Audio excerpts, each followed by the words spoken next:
Il y a une tricherie à dire à quelqu'un, si vous aimez le bon Dieu, tout à fait, si vous l'aimez pleinement, entrez dans un monastère, dans un couvent. Ce n'est pas vrai. Ce n'est pas vrai.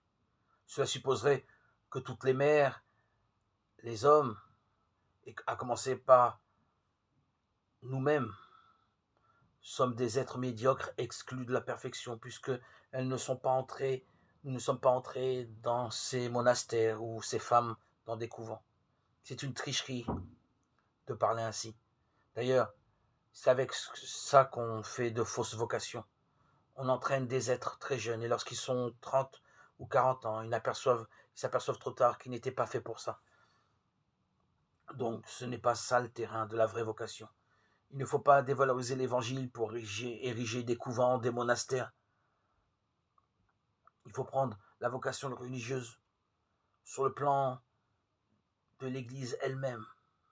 Justement, le sens de la vocation religieuse monastique, sacerdotale, c'est l'accomplir dans le corps mystique, d'accomplir dans l'Église une fonction indispensable.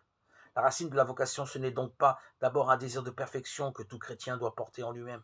Ce n'est pas le désir de se donner tout à Dieu. Tout chrétien est appelé à s'engager à se donner tout à Dieu.